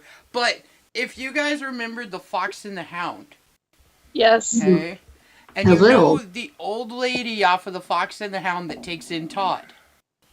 Oh, God. It's No, been I don't remember this. Yeah. That is the cartoon version of my Aunt Dondi. Yes, and when she said goodbye in the movie, it made me cry. Yeah, okay, so I will say this kind of has an apparition-y type thing to it. So, my Aunt Dondi passed away. And I had come home like a week later to Kimberly watching Disney Plus, and she was watching The Fox and the Hound. And there is this piece in The Fox and the Hound where the old lady is saying goodbye to Todd. Oh, yeah. And it was on that piece when I walked in. Aye. And I'm just like over the corner, like, oh God! Yeah. Like Kimberly's looking at me like, oh my God, are you okay? Like I don't typically cry like that, and she was like, oh my gosh. So, Oh wow, that's like it really hit home. Yeah, like familiar things really get you. right. Yeah. Well, actually, apparitions, like kind of speaking, backtracking back to our subject, kind of like that in a way. I was living in Cincinnati, and my grandfather died when I was like 19, but he I wouldn't say he raised me, but he was like a father figure to me because we were out their house, like my grandparents' house, like every weekend kind of thing, because my mom was a single mom with like 4 kids, right? So, like, yeah, and as I got older, I mean, she knew my husband, well, he knew my husband, I mean, before we were married, and even said, like, the last time I even saw him, where he said, like, this man will take care of you, and he will be there for you, and I like him, like, you will marry him, kind of deal. Like, he just was like, you know, I know what you're going to do, kind of thing, and that really always stuck with me. Well, like I moved to Cincinnati, and I actually got my grandmother saved the furniture because she moved, but she put it in storage in Ohio. That when I got my first apartment or wherever I moved, it was willed to me because, you know, affording furniture, right? So they, you know, I got his furniture, and I had his furniture in my first like apartment. I'm living alone, and was going through a really bad time. Like, I think I might have like even been like sick or something. I had this like basically because I was working all like pretty much at night, and then I'd come home, and I had like, I think I even had 2 jobs because I was working at CVS, and then I also worked as a telemarketer at one point. And it was just like too much, and I was going to school during the day, so I'd be like writing my paper sometimes like at work during my telemarketing job while I was talking to people on the phone. This is like, you know, back when I could multitask, which I can't do shit like now like that because I'm old. And I'm like, remember those days? I'm like, God, I could do these things. I'm like, nice. It's like a blur now. I cannot do it. But I would come home, and I would write my papers like till 4 in the morning. And I started passing out like at school or like work, like just blacking out. I just would black out. Like I like pure fatigue and stuff, I guess. Like my sister had the same problem. And you know, once I figured out what it was, I'm like, oh, this is what my sister kind of went through. That I started to try to like, you know, care more about myself. But I think I was like, I was just, my immune system was already weak, and I was getting sick easily. Well, and it just was like really negative. I hated the people at work, like at CVS, and getting sexually harassed by one of them. It was not good. Well, I woke up like it was like 2 or 3 a.m., like maybe even 4. It was late. And I saw this like glow, and it looked like gold, like a golden light glow. And it was weird because it just kind of like spread out this glow. It just kept like kind of filling the room. And it woke me up, like the light woke me up. And my grandfather was standing right next to my bed. And I didn't even talk because I thought I must have like really lost it. Like maybe I have a fever. You know, I just didn't speak. I just stared, kind of thing, like, am I seeing this? And then he just looked at me, and he said, it's going to be okay. It's going to be okay. And then all of a sudden, he just like faded. Like he kind of took a step back and faded, and all the light just went like kind of like a suction, just like whew, and it was gone. I called my grandmother the next day. I told her because she was still alive, and she was like, oh, I have no doubt that he came to you. You know, he always like was there for you, taking care of like of all of us. That was like, he was always like the caretaker. Like, I'm the provider. What are we going to do? I'm going to solve this problem, kind of thing. It was pretty interesting. Like, I'll never forget that. And of course, you know, I was sleeping in the bed that he had, and he died in, because I mean, I was given his furniture. He died on that mattress, and I was sleeping in that bed because I didn't have a choice to like get a new mattress, you know? Yeah, I could relate to that. Yeah, my husband always did not like that because, like, when we moved in together, he's like, I can't sleep on that thing. So, like, we got rid of it and traded out that mattress for, like, his parents gave us his old mattress from his room kind of thing because they moved. And that was the only way we kind of, like, got rid of it. And I felt, like, kind of weird about it, but it was always really strange because I'm like, yuck, this is, like, it was just like it was an uck feeling, like wearing a dead person's clothes or something after they died. Like, it's not the greatest. Right. But speaking of apparitions and something close like that, it really kind of like triggers you. You just don't forget those kind of things. Very true. Friend. Yeah. What? Just thinking, like, your husband not being able to sleep on that mattress kind of made me laugh. Friend. So my parents he left too, because hello. But like, but my parents live in the same house that I grew up in as a child. Mm. And as a kid, I went through like probably 5 different beds growing up. That's a lot of beds. Well, from bunk beds, like whenever we wanted a bunk bed, they would indulge us. Dad actually had his best friend build us a really beautiful bunk bed that was made to hold 2 very rambunctious boys. And so like this thing it would make it through a nuclear war. Like, and that's how my son was. We had one of those. But like for the last 4 years, I've had real issues sleeping in my own room at my parents' house because when my grandparents died, my mom got this antique bed from Grandma and Grandpa. And like, as you guys know, I'm a fairly big guy. Like, I range around 300 pounds. Friend, I wouldn't feel comfortable putting a baby on this bed, and if it moved, the bed wouldn't collapse. Oh. And I'm supposed to sleep in this thing every time we go there with Kayla. Ooh. Yeah, we have one of those in our house. So, like, it takes me 20 minutes just to get into the bed. Yeah, without and never move again. Yeah. Yeah, you can't. In beds like that. Oh, I have many stories about the bed collapsing. Oh, yeah. Whoa. Family show, Rosella. No, it wasn't that bad. Like, it was funny, actually. Like, my aunt got mad, like, upset with my dad. And this bed was 200 years old. Like, no crap. My first, like, when we came to America, it was like my first grandfather born in America. He had this bed, so my mom held on to it, and then she made us like sleep in the bed, kind of thing. So my sister had the bed, but she had the biggest bedroom. So when my aunt came, she stayed there, and she was like 24. Well, we had this white sofa. Okay, it's really funny, and they decided like they were having a party, like a pool party. My parents that night, and my dad decided we all had to like eat before the party so that we because they were the hosts, they could socialize.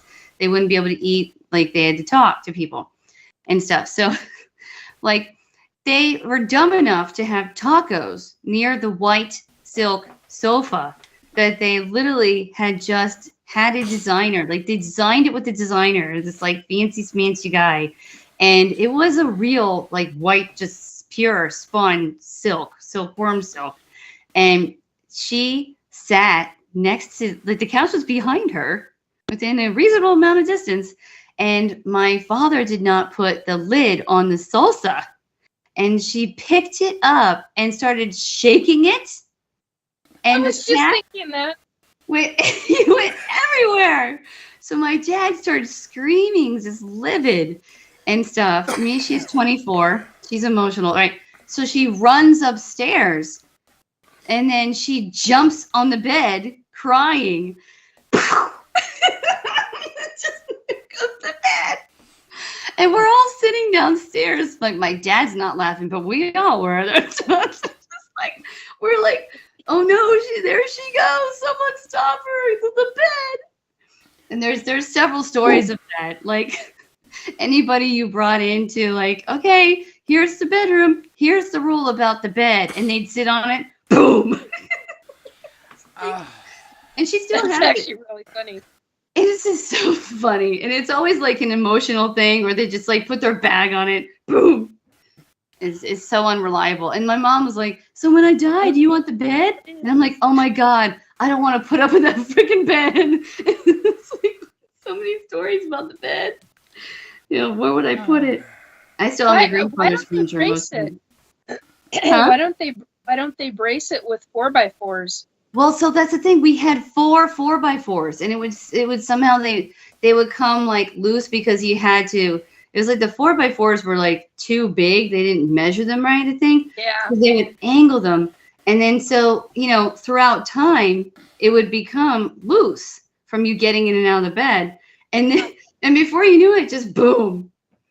But actually, no other stories of what content. We never had a story like that, which is funny. It was always like the emotional crying or putting the bag on the bed or like, before someone listened to you. Or the dog would jump on the bed because we had big collies and then in the middle of the night, boom, in the dark. And I'm like, ah! I was like, yeah, when I was in the bed, it wasn't fun. So, I can't even remember why this happened. Okay, but my daughter had a daybed. Okay. And I went into her room first. I don't even remember what the hell was happening or why I was going in there in the first place. But I had, like, semi-kneeled on her bed because there was something going on. Like, she was emotional or there was something. And the slat on the bed snapped, and my leg fell through, like, the bed at the knee, and it sprained my ankle, sprained my knee, and I, like, fell through the whole thing. And then I was stuck in the freaking bed, and Cole had to come and, like, pull me out of the bed because I couldn't get my damn leg back out of it. God. Oh. And then he like had to carry me over here because I couldn't move that leg at all. And I was like, oh my God, I need to go to the hospital. Like, this is not okay. Oh, that's terrible. And I was in a boot for like, a month and a half or something because of that stupid bed. I do want to make some corrections here. Just a few you can corrections. Make your corrections because I can't remember why I was in there. You were in there because you were going to watch a movie with your daughter, our daughter, and she told you, "Mom, you're too heavy for my bed. My bed is not that well made." And then I told you, "Kayla, you're too heavy for the bed. It is not well made. You are not. This is going to destroy that bed." Yeah, well, it did, and my knee. And then the slat didn't snap in half. The bed snapped in half. So then, whatever. But I just remember being completely stuck in this freaking bed frame thing, and I was like screaming, "Oh, help me!" It was quite funny, actually. I remember Kimberly just laughing so hard that she couldn't help at all because she was like, "Ah, you fell through the bed!" I'm like, "Oh my God!" Probably like it was like, and I told you so, but it was like more horrific than she thought in the moment, right? Right. Oh, man. I actually do have a story, and I can take the sexual stuff like pretty much out, but it can insinuate. I had in my old house, and our bed wasn't haunted, I swear. But remember, I had that bed. It got her eyebrows. I think I told you this, right? Big heart. So like it was the entity like resided. We kind of said lived, but didn't live, but it resided on the third stair down. So but before we had children, right? Like those days where you used to be like, okay, like this is the night where you fool around kind of deal. It would bang on the stairs. It would like a kid throwing a tantrum, like boom, boom, boom, boom, boom on the stairs. And like every time like we laughed or like giggled or told like, a joke or something was like, funny or whatever, it would just boom, boom, boom, boom, boom. it did not want us doing what we were trying to do, kind of deal. Well, literally, like an hour later, we're in the bed, and then all of a sudden, we feel a knee, literally, like a knee or a foot. It was like a foot kicking, like up underneath the mattress while we were, doing In stuff. action. In action.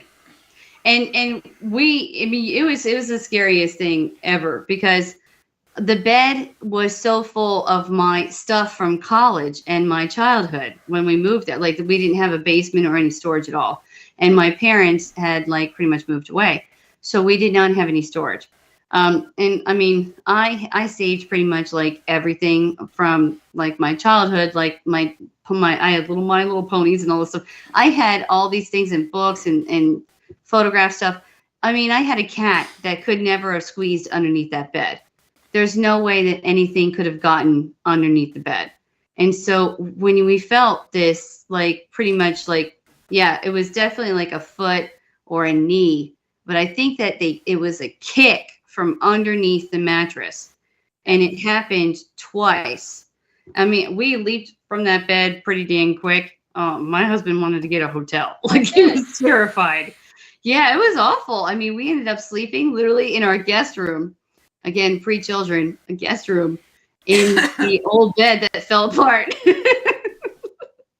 just to get away, because we were terrified.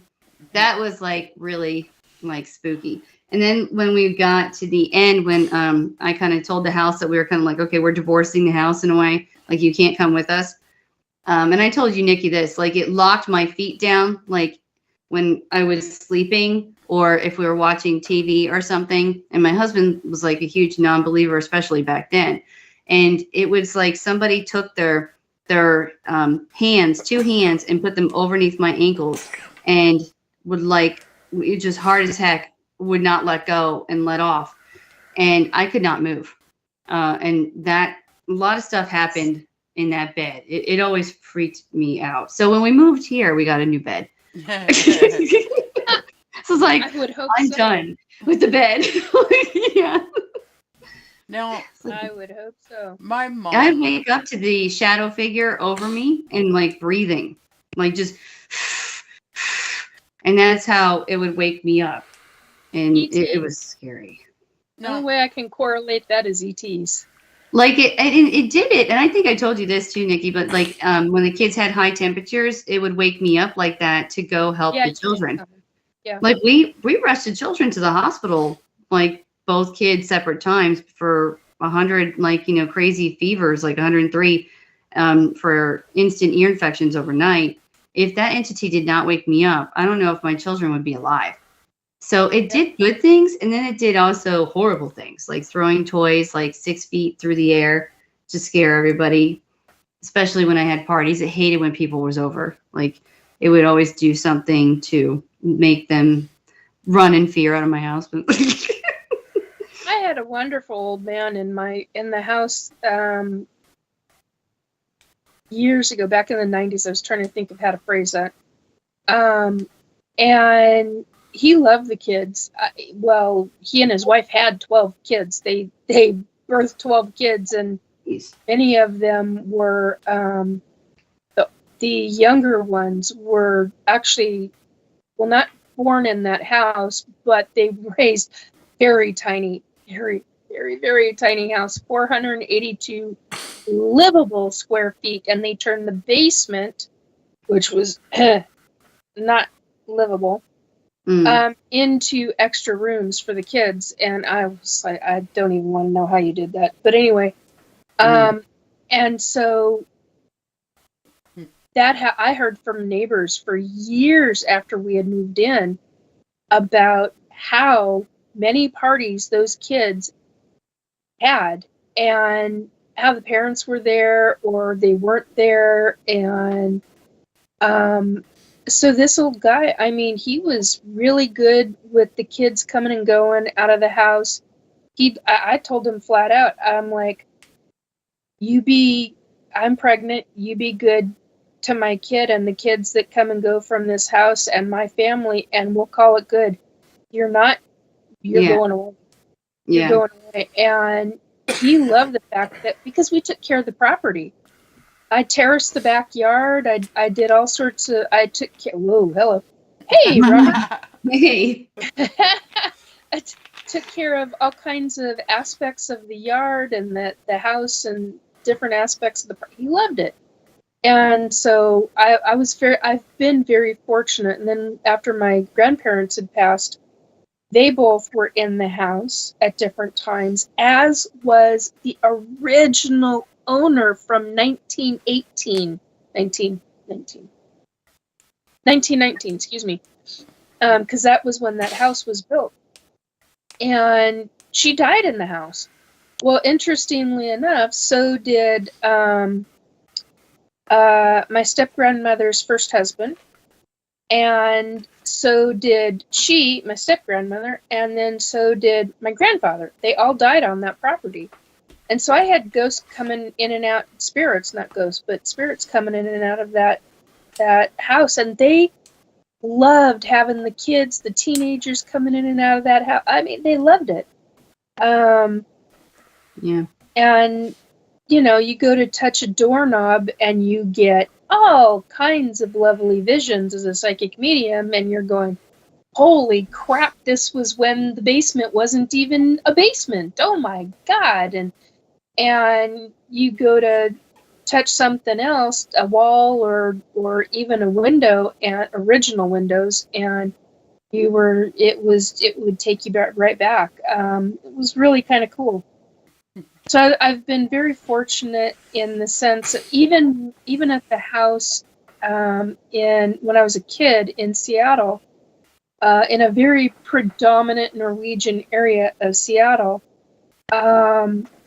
I had a woman who had died, and she loved kids, wanted kids, and she was a newlywed when she died. I mean, she literally died less than 2 weeks after she and her husband got married, and in a wicked car accident.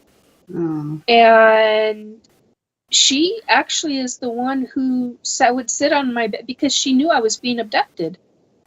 And she would sit on my bed because there were times that I was so terrified, especially after this age of 7, when I saw what I saw. She would sing me to sleep at night because there were times I was terrified to go to sleep. And she would sit on my bed and she would sing me to sleep.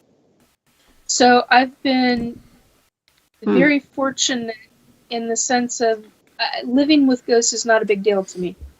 I've been around it for all of my life. I was going to say so much more, but all of my life that it doesn't even faze me.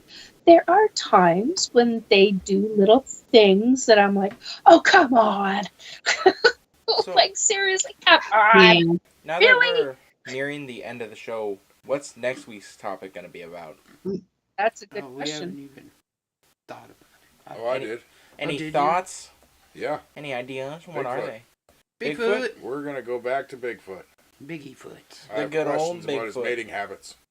Oh, I have 2 stories about that.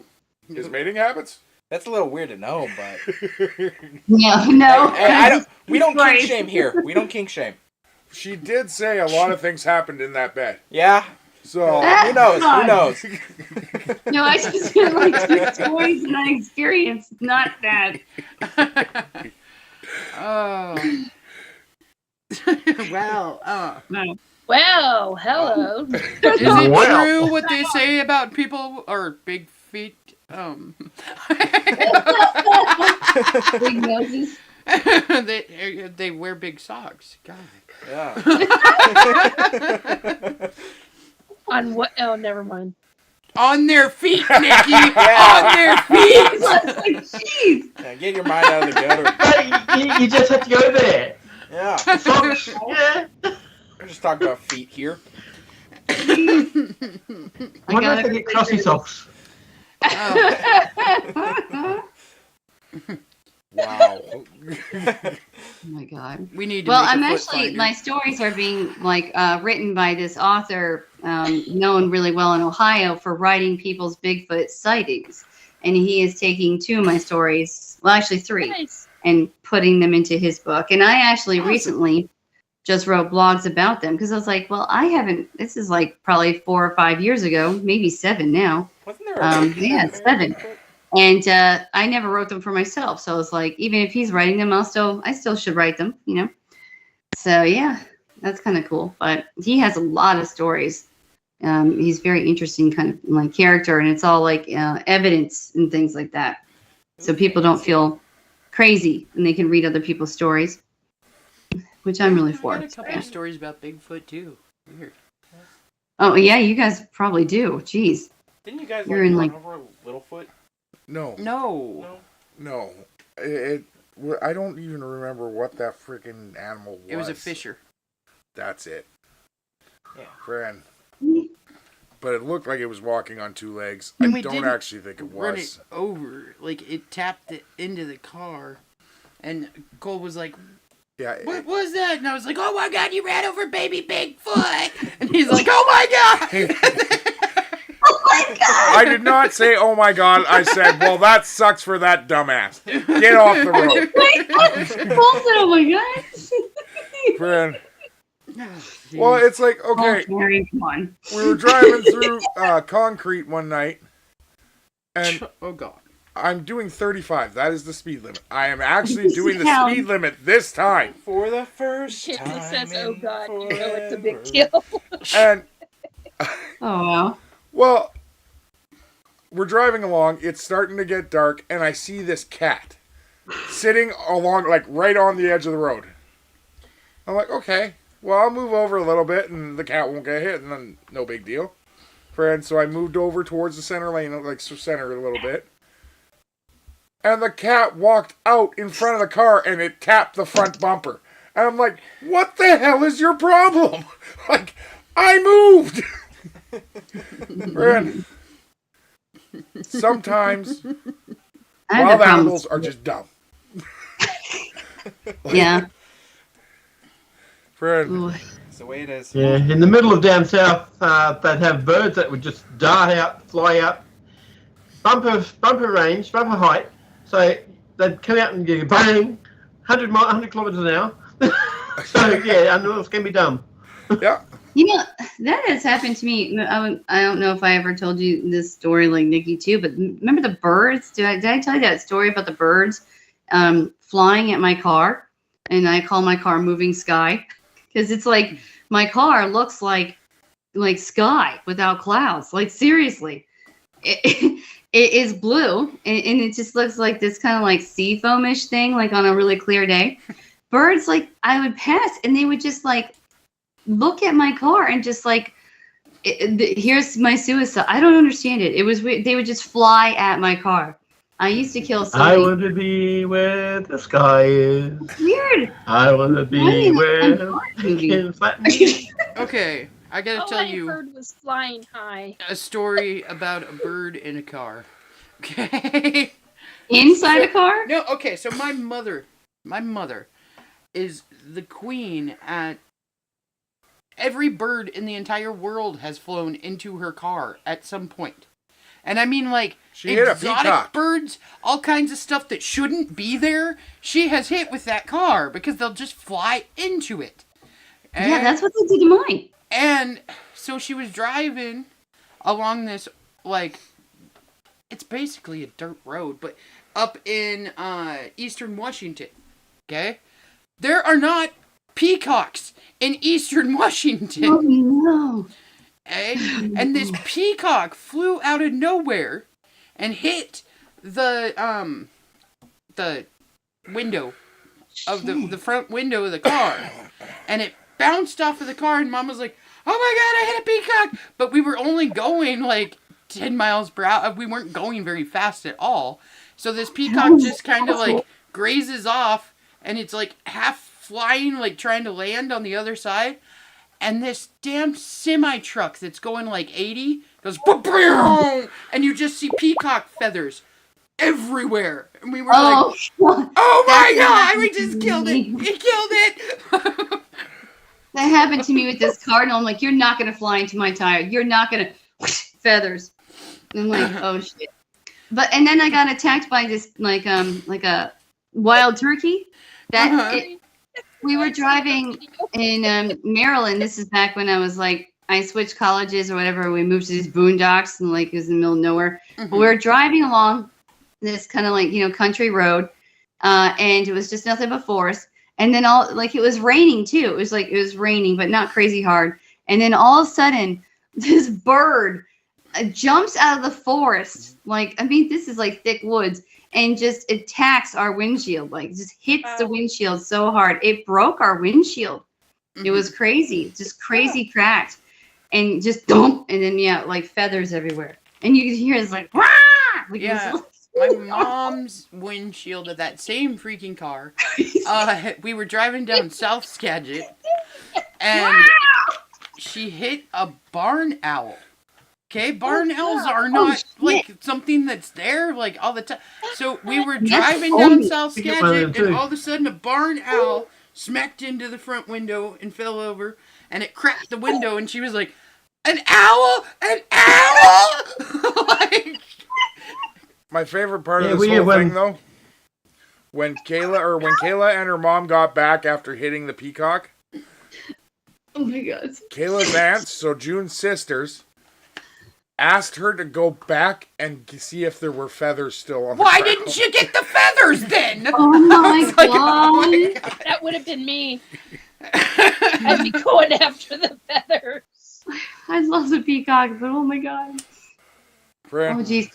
That's crazy. See, and my aunt, the week after we got hit, she got hit and it took out our entire windshield. We were lucky ours cracked and didn't cave in. Hers caved in on her. It's crazy. I kept telling my mom she's not allowed to go to ostrich farms. Ever. But the owl is an omen to hit a barn owl. That's an omen, isn't it? Yeah. Yeah, we were travelling from Dubbo back to Tullamore, the back roads, unpaved. It was sort of rocky and bumpy and all that sort of thing. And as we were travelling along, it was at night, and we had the headlights on full high beam, and we were seeing all these bugs sort of coming towards us, and then all of a sudden, thwack, barn owl. Oh my God. It was chasing the bugs in the light, so we hit it. It didn't survive, unfortunately, but we tried to take it as far as it could and try and get back to a vet. And no, didn't survive.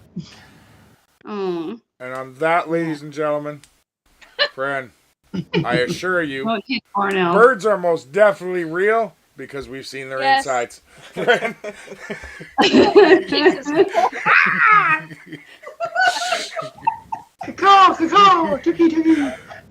But stay away from the cassowaries, Robert. Yes. Louis Gailey's screaming. We know what happened. Cool. make sure you go on onto the page and like and subscribe. And with that, ladies and gentlemen, it is time for us to go. Bigfoot next week. Bigfoot's next week, friend. And time to turn the dial and shut us in again. With everything going back in the way it is in our world right now and everything going on, just remember, it's better in the bunker. At the moment you believe there's no hope, just remember there was lobsters on the Titanic and they made it out. Friend. And the pool is still full. So, even when you think there's no hope, there absolutely is. Yeah. Have a good night, everybody. Night. Night. Nice. Lobsters. Oh my God. Oh well. The pool is still. System malfunction. Please evacuate immediately. Program terminated.